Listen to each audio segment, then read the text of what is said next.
നമസ്കാരം, പുതിയൊരു വീഡിയോയിലേക്ക് സ്വാഗതം. നാളെ വിഷു. എന്തുകൊണ്ട് നമ്മൾ വിഷുവിന് പടക്കം പൊട്ടിക്കുന്നു, എന്തുകൊണ്ട് നമ്മൾ കണിവെക്കുന്നു എന്ന് നിങ്ങൾ ചിന്തിച്ചിട്ടുണ്ടോ? അപ്പോൾ വിഷുവിൻ്റെ ഒരു ചരിത്രം നോക്കാമെന്ന് കരുതി.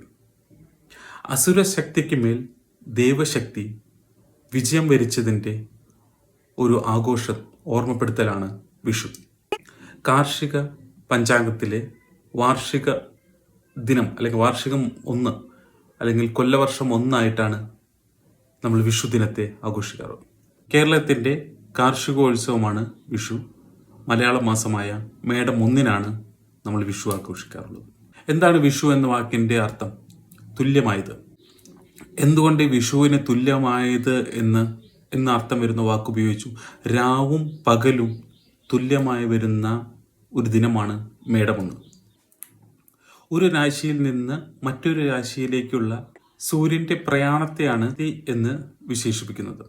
വിഷുവിൻ്റെ തലേ ദിവസം സംക്രാന്തി ദിവസമായി നമ്മൾ ആഘോഷിക്കാറുണ്ട്. അതുകൊണ്ടാണ് രാവും പകലും വിഷു ആഘോഷിക്കുന്നത്. രാത്രി നമ്മൾ പടക്കം പൊട്ടിച്ചും പിറ്റേ ദിവസം പുലർച്ചെ നമ്മൾ പടക്കം പൊട്ടിച്ചും വിഷു ആഘോഷിക്കുന്നത്. അതാണ് ആ 2 ദിവസത്തെ രാത്രിയും പകലുമുള്ള ഒരു ആഘോഷമായിട്ട് വിഷു മാറിയത്. നമ്മൾ വിഷു കണി വെക്കുന്ന നേരത്ത് പല നല്ല നല്ല വസ്തുക്കൾ, സ്വർണം, പിന്നെ പട്ട്, മഞ്ഞപ്പട്ട്, പഴങ്ങൾ, പിന്നെ വെള്ളരിക്ക, ചക്ക, മാങ്ങ, ഇങ്ങനെ എല്ലാം നമ്മൾ വയ്ക്കാറുണ്ട്.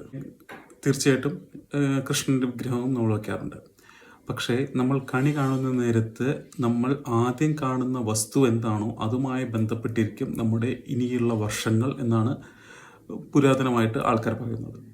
അതുകൊണ്ട് നമ്മൾ കണി കാണുമ്പോൾ വളരെ ശ്രദ്ധിച്ച്, അതുപോലെ കണി വയ്ക്കുമ്പോൾ വളരെ ശ്രദ്ധിച്ച് നല്ല നല്ല വസ്തുക്കൾ വയ്ക്കാൻ പരമാവധി ശ്രമിക്കുക. പിന്നെ വിഷുവിനെ ഒഴിച്ചുകൂടാൻ പറ്റാത്ത ഒന്നാണല്ലോ കണിക്കൊന്ന. കണിക്കൊന്ന നമ്മൾ ശ്രദ്ധിച്ചിട്ടുണ്ടെങ്കിൽ ഈ ഒരു മാർച്ച് ഏപ്രിൽ മാസത്തിൽ എങ്ങനെയാണെന്നറിയില്ല കണിക്കൊന്ന ഇങ്ങനെ പൂക്കും. ആ ഒരു സമയത്ത് മാത്രമാണ് ഈ കണിക്കൊന്ന പൂക്കുന്നത്. വിഷുവിന് വേണ്ടി വരുന്ന ഒരു പുഷ്പം പോലെയാണ് കണിക്കൊന്ന. മഞ്ഞ പട്ടുടുത്ത കൃഷ്ണനെ നമ്മൾ മഞ്ഞ കണിക്കൊന്ന വെച്ച് വിഷു ആഘോഷിക്കുന്നു. പിന്നെ വിഷുവിനെ ഒഴിച്ചുകൂടാൻ പറ്റാത്ത ഒന്നാണ് വിഷു കൈനീട്ടം. അതുപോലെ വിഷുവിന് പടക്കങ്ങൾ പൊട്ടിക്കുക. പടക്കങ്ങൾ പൊട്ടിക്കുമ്പോൾ എല്ലാവരും അവരുടെ കൈകളും അവരുടെ ആരോഗ്യമെല്ലാം ശ്രദ്ധിക്കണം. പിന്നെ എല്ലാവർക്കും നല്ല ഒരു കൈനീട്ടം കിട്ടട്ടെ എന്നും ആശംസിക്കുന്നു. എല്ലാവർക്കും നല്ലൊരു വിഷു ദിനം ആശംസിക്കുന്നു.